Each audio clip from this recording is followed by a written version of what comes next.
Kamusta po kayo? Ito po, giniginaw. Pero alam ko po na mula po sa awitan, sa mga prayers, naramdaman po natin ang init ng presensya at pagmamahal ng Panginoon. Amen. May nilalamig pa po ba? May lamig pa din.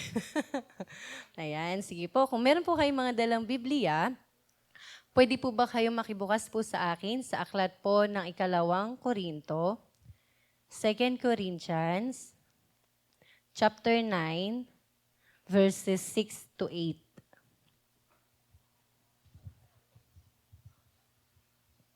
Second Corinthians chapter 9, verse 6 to 8. Pwede po ba tayong tumayo para po sa pagbibigay galang sa pagbasa po ng salita ng Panginoon? Sige po, sabay-sabay po nating basahin. The point is this: whoever sows sparingly will also reap sparingly, and whoever sows bountifully will also reap bountifully. Each one must give as he has decided in his heart, not reluctant or under compulsion, for God loves a cheerful giver. And God is able to make all grace abound to you, so that having all sufficiency in all things at all times, you may abound in every good work. Ang Diyos po magpala sa pagkabasa ng kanyang buhay at banal na salita. Tayo po muna ay manalangin. Hallelujah. Panginoon, salamat po sa gabi na to, sa pag-iingat mo po sa amin, sa kalakasan ng bawat isa, Panginoon.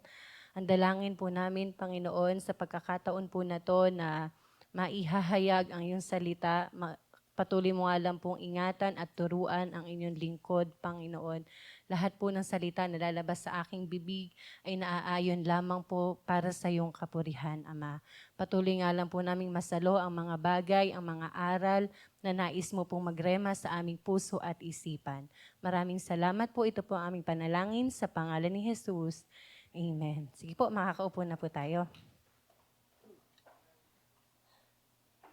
Ayan, yung binasa po natin kanina, it is follow-up po ni Paul sa mga taga-Korinto sa pagdating po sa pagbibigay ng mga ng church, ng mga tulong po para po sa gawain ng Panginoon. And ngayon po, ano po ang meron sa February 4? First fruit. So I believe po na kaya po ito ang binigay po ng Lord sa akin na ituro at ibahagi po sa inyo dahil it is also reminder and follow-up po sa bawat isa sa atin pagdating po sa pagbibigay. Amen? Amen. Sino po ang naniniwala dito na tapat ang Panginoon? Amen. The question is, are we faithful enough? Kung tapat ang Panginoon, tapat din ba tayo sa Kanya? Amen. Parang humina po ang amen. Yan po. Mayroon po bang magtatanong about sa katapatan po ng Panginoon? Wala. So ang pag-uusapan po natin dito, gaano tayo katapat sa Panginoon? Amen. So ang title po ng isi-share ko po ngayong gabi is Triumph in Giving. Ulitin nga po natin, Triumph in Giving.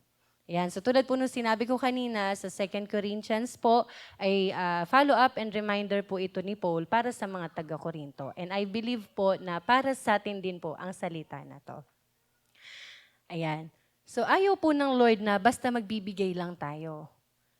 Sinasabi naman po ng ating mga pastor at lahat po ng mga DJ heads na pagdating po sa first fruit offering and even po sa tithes, kahit 10% to, kayo ng Lord ang magkausap. Regardless kung magkano to. Amen? So ngayong gabi po, wala po akong sasabihin na, dapat gantong halaga ibigay nyo. Kahit piso yan hanggang 1 million pesos, wala pong magko-question po sa inyo. Amen? Amen. Okay, so ngayon po, ano po yung mga bagay na makikita po natin doon pagdating po sa pagbibigay? The first one is action. Ayan. How are we to give? What kind of giver are we to be? So tulad po nung sinabi ko po kanina, regardless kung magkano ang napagdesisyonan po ninyo or napag-usapan nyo ng Panginoon. Pero paano ba yung action? Ano ba yung dapat na ginagawa natin or mga bagay na dapat nating gawin sa pagbibigay? Okay, yung una po, ang sabi po dito, letter A, sows sparingly or sows generously. Magtanim ng kaunti, ang aanihin po ay kaunti. Kung marami ang itinanim, ano po ang aanihin? Madami din. So sa madalit salita po, ganito siya. Reap what you sow. Aanihin mo kung ano ang itinanim. Ako po naniniwala na giving and your capacity to ask God is totally related to each other. Ulitin ko po your confidence in asking has to do with the level of your giving. Yung lakas ng loob mo sa paghingi sa Panginoon ay papantay ba sa level ng lakas ng loob mo sa pagbibigay?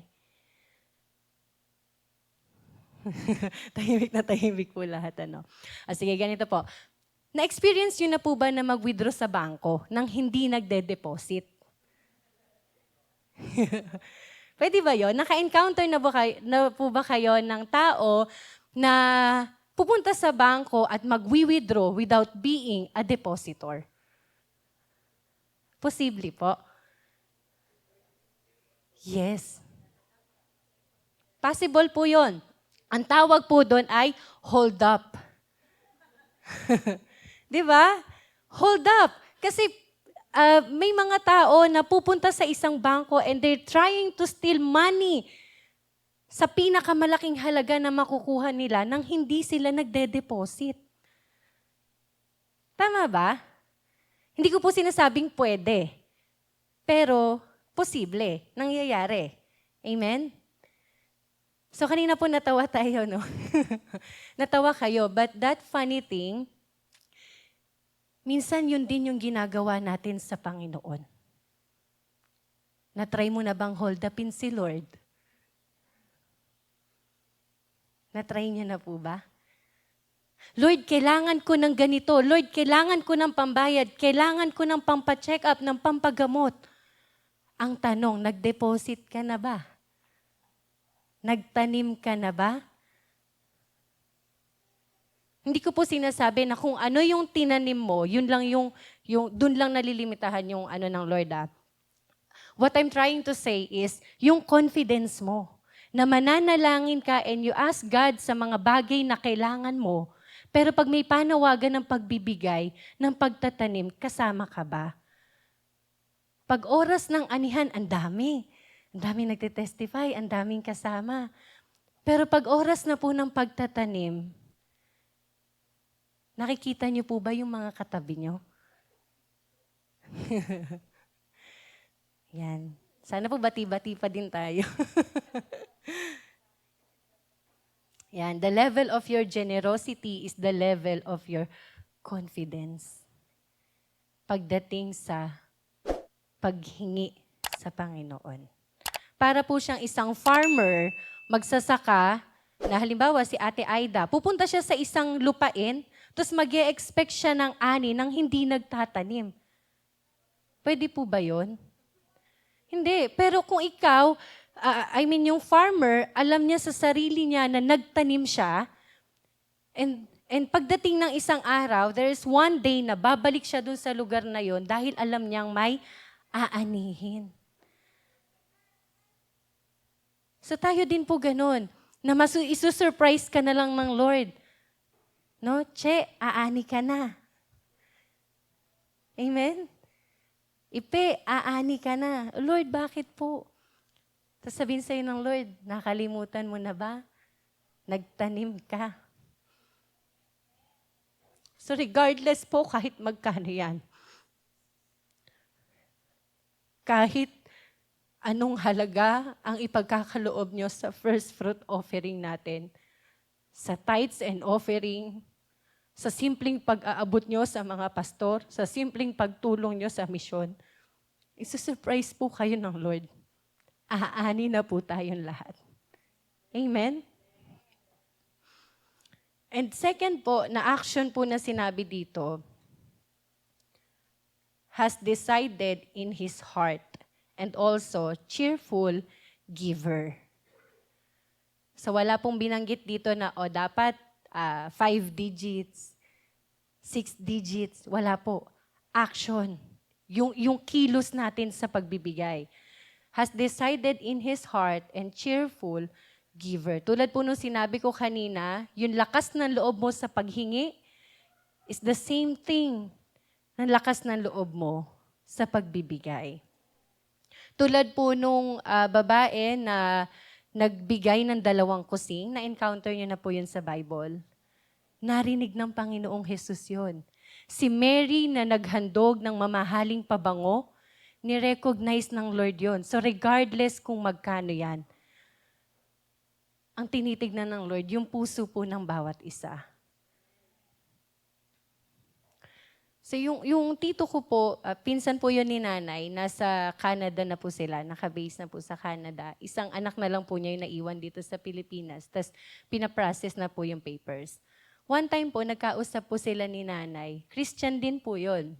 Yung buong pamilya nila, Christian. Tapos sabi niya po kay nanay, hindi daw siya naniniwala dun sa Malakay 3 verse 10. Yung ika po, 10%. Tapos nagtataka si nanay, sabi niya, bakit? Matagal ng Kristiyano, ganun. Talagang servant din sila ng Lord. Sabi niya, alam mo, kasalian daw naniniwala dun sa 10%. Nasa lumang tipan yun Paglipat mo ng bagong tipan, wala naman na yun Parang mapapaisip ka, paano kayo nagkakaloob? Tapos ang sagot niya po kay nanay, kasi yung binibigay naming pamilya, higit pa dun sa 10%. Kasi nahihiya po sila sa Panginoon, sa lahat po ng pabor na ginawa ng Panginoon sa kanila, nahihiya po sila na 10% lang. Higit pa dun. Kung kaya nilang higitan pa, 15%, 20%, or higit pa dun, binibigay po nila. So yun pong ika po, dapat hindi na siya kabigatan sa atin. Ano na siya, parang at least 10%. Basic na siya. Hindi na siya dapat pa na parang pinagtatalunan niyo pang mag-asawa or ikaw, nilalabanan mo yung sarili mo kasi nahihirapan kang bitawan yung 10%. Hindi po ganun. Para siyang at least 10%. Kailangan. Amen? At kung ano po yung laman ng puso po natin, be grateful, be delight.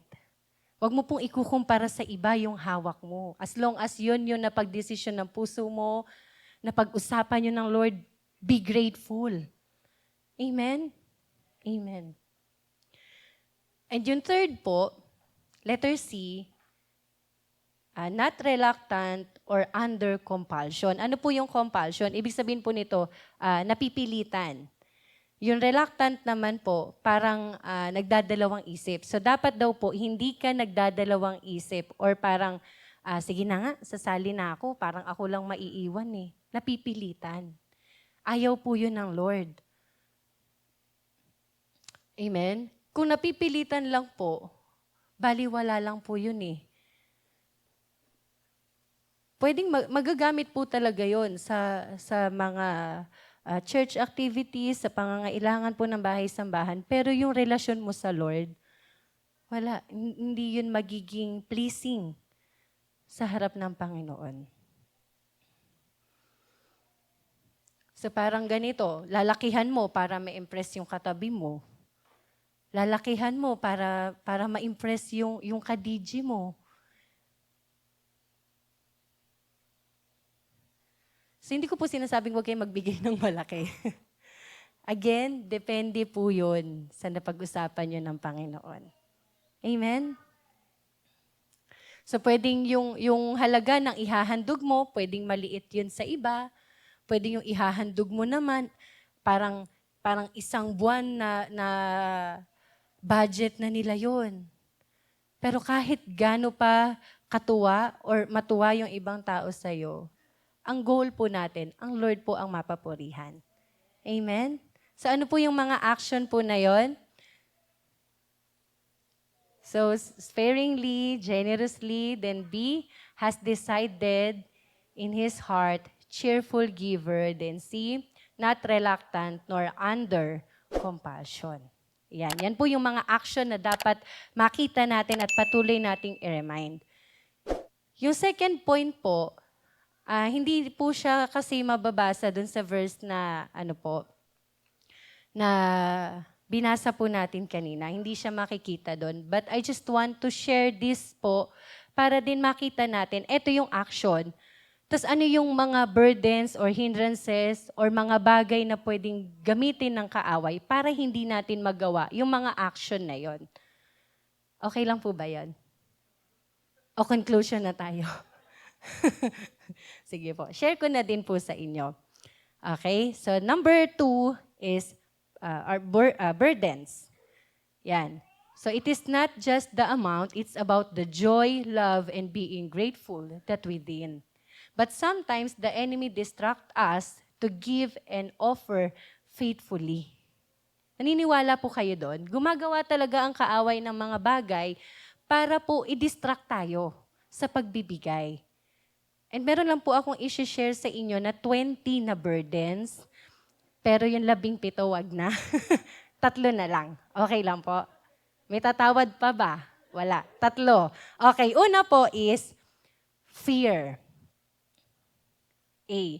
Fear prevents you from giving. Takot.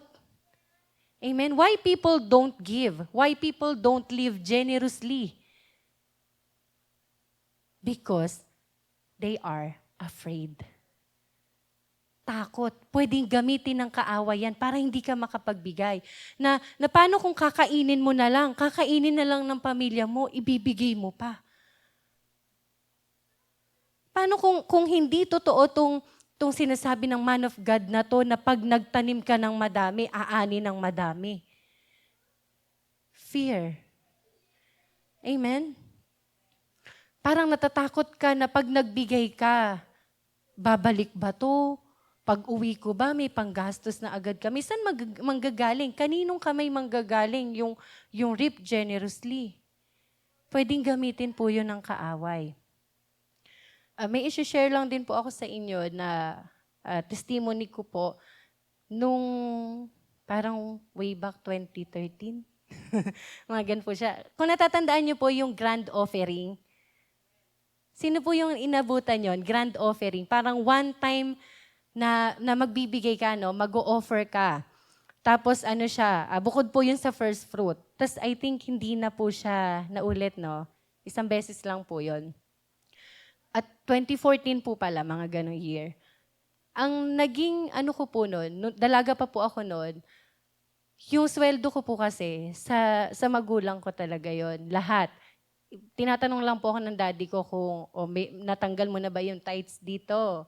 Ganun po. Pero ang naging deal ko sa Lord, yung susweldohin ko po sa tutorial, yun yung ibibigay ko sa grand offering. 2 yung tuti ko, 2,000 each, 4,000. Nung time po na yon, si daddy, balik-balik na po sa ospital. Tapos nasa veterans po siya noon, kailangan salinan ng dugo.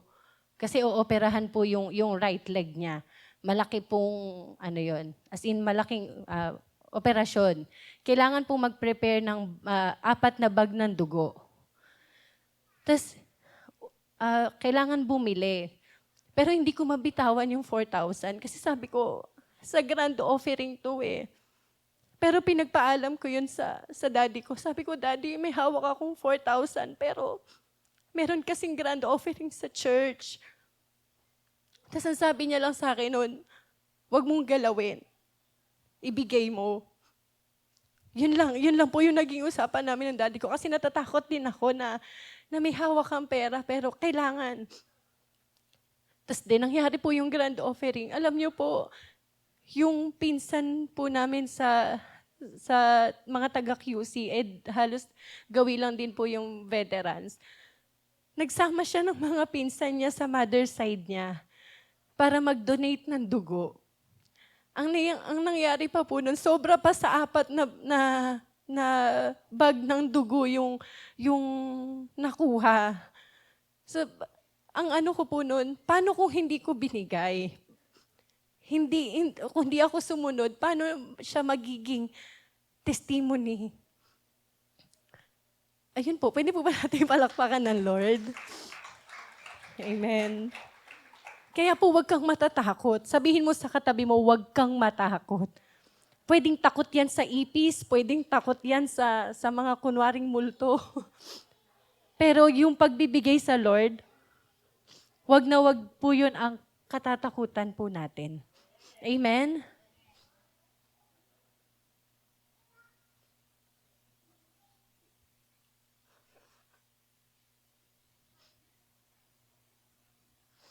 Yan po. So we have to overcome our fear.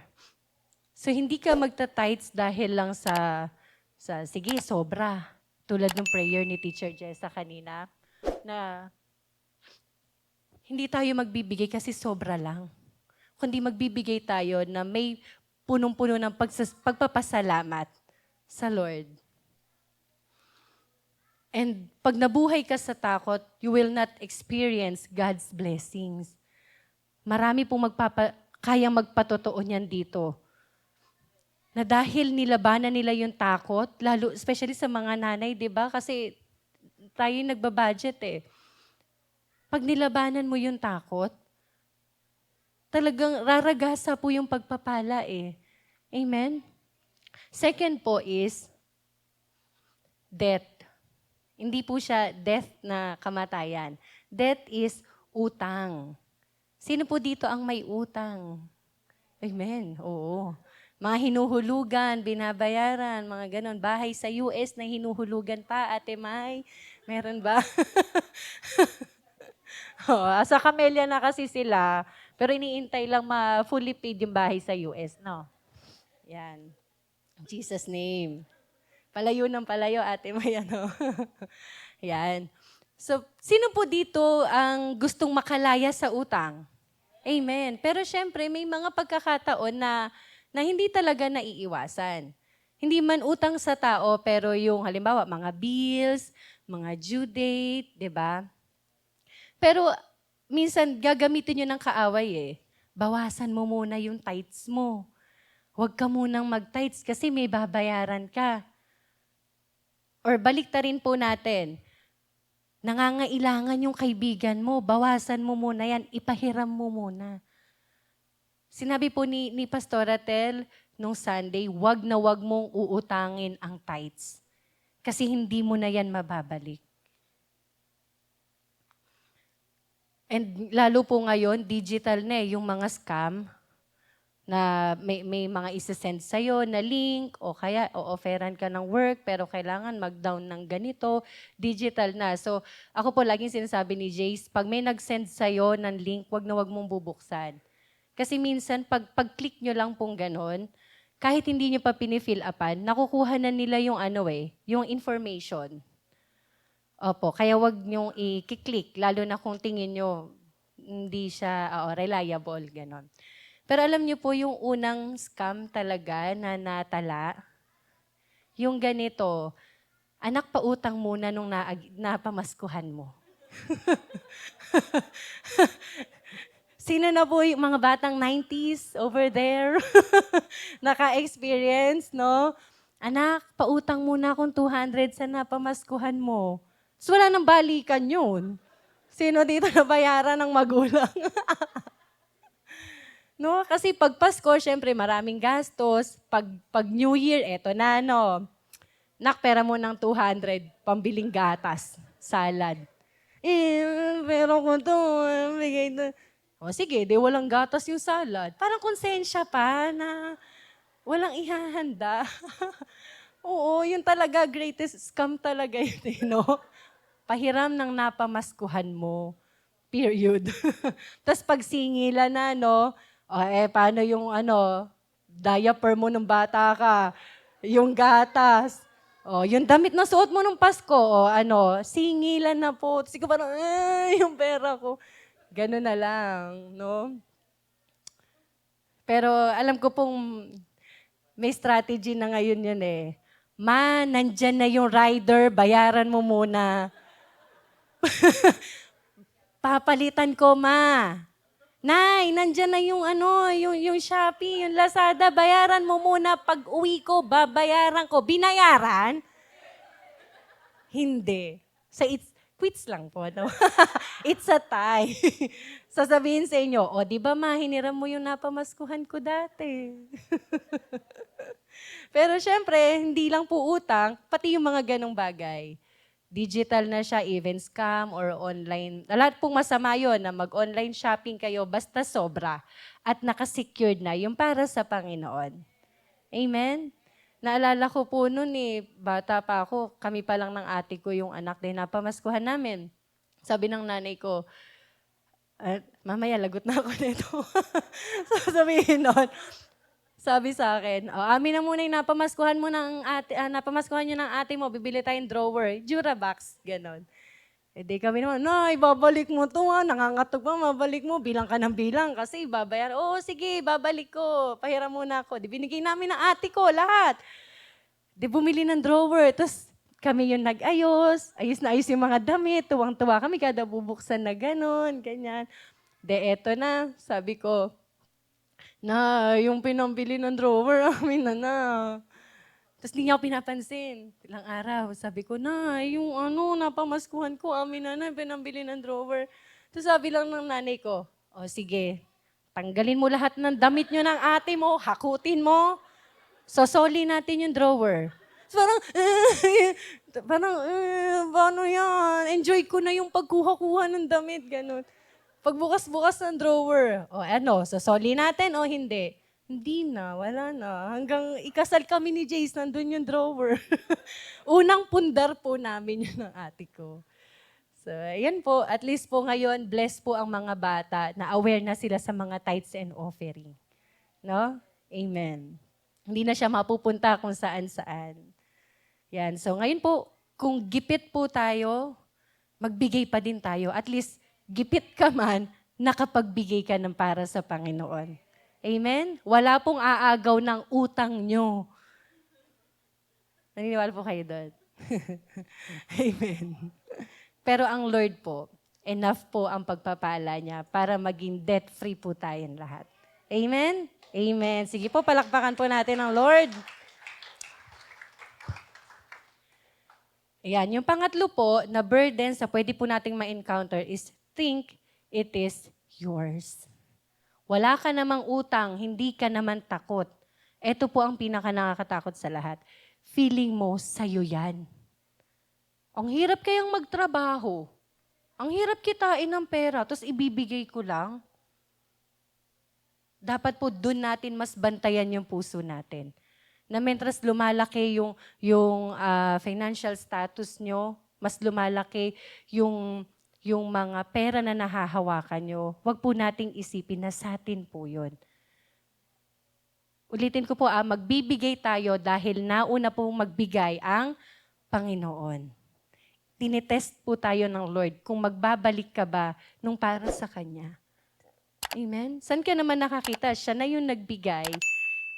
Meron pang another reward na nakaabang. Amen? So hindi po natin, yung iba po kasi sinasabi, hindi po na parang, saan napupunta yung pera? May na-encounter na kayong ganung tanong. Saan napupunta yung mga tinatides and offering nyo? Nilalagay ba yan sa lobo, tapos papaliparin para makarating sa langit? Ang tanong, bababa ba ang Lord at iaabot sa finance or sa church yung pera? Hindi. Lahat po tayo nagiging channel of blessings. Amen? Ganon din po yun. Ang pagpapala galing sa Lord, bababa, may experience natin, ma-enjoy natin. And kailangan din po nating magbalik para po magpatuloy yung gawain ng Panginoon. Amen? So, hindi po natin pwedeng pagdamutan ang Lord sa mga bagay na deserve niya. Kasi may mga pagkakataon din po na hindi mo naman deserve, but still, binigay ng Panginoon. Amen? Lahat po ba ng meron kayo ngayon, feeling nyo, deserve na deserve nyo? Deserve ko to, kulang pa nga eh. Kulang pa nga. Amen? Dahil may mga pagkakataon po talaga na feeling mo, eto lang yung dapat para sa'yo. Pero dahil mahal ka ng Panginoon, dahil nakita niyang tapat ka, higit pa doon yung ibibigay niya. Amen. And pangatlo po, yung A is action, B burdens, then pangatlong point po natin, letter C is consequences. Yan. Ibig sabihin po ng consequences is kahihinatnan. So kung parang bunga, ano yung sanhi? Kung may action, merong reaction. May tugon po ang Lord. Ano po yun? Makikita po natin sa mga verses po na binasa natin kanina. Reap generously, God loves, or God's love, then God is able to bless you abundantly. Yung action natin kanina na magtanim, dapat may cheerful ka, hindi ka napipilitan lang. Ang mga kapalit po nun is reap generously, God's love, and God is able to bless you abundantly. Siya na yung nagbigay. Pag naging tapat ka sa pagbabalik ng para sa Panginoon, meron pang mas malaking reward na nakahanda para sa iyo, para sa bawat isa sa atin. Amen?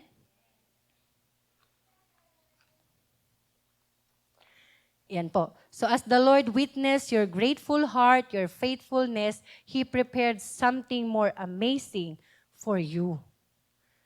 May mga naka-ready na po ang Lord na mas malaki pang pagpapala sa bawat isa. Amen? Amen. And pag sa Lord po kayo nag-invest, yun pong interest nun is astonish. Kamangha-mangha. Pag sa Lord ka nagtanim para sa Panginoon, pag sa gawain ka ng Lord, mas naging generous at nararanasan din yun ng mga tao sa paligid mo, astonish po ang ibabalik ng Lord. More than our minds can imagine. Amen? So yung A po is action. Second point is burdens. C, consequences. Then another letter C, ang gusto ng lahat. Conclusion. Ayan. And for our conclusion po, sabi po dito, the Lord didn't just want us to give, but He wanted our hearts to change as we give. Amen? Hindi po gusto ng Lord na basta magbigay ka lang, na pumunta ka dito sa stage, maghahandog ka, and that's it. Hindi po yun. Hindi po sa halaga nakatingin ang Lord, kundi gusto po ng Panginoon mabago ang mga puso po natin sa pagbibigay. Ano ba yung motibo mo? Ano ba yung layunin mo? Ba't ka nagkakaloob? Ano ba yung mga prayers mo? Yung kiniklaim ng pamilya mo pagdating sa pagbibigay? Amen? So sana po, maging ready po ang ating mga puso sa dadating po na ating first fruit offering. Because giving is worship. Amen? Naniniwala po kayo doon?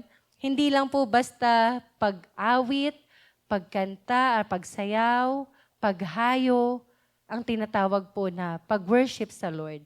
And even po yung pagbibigay.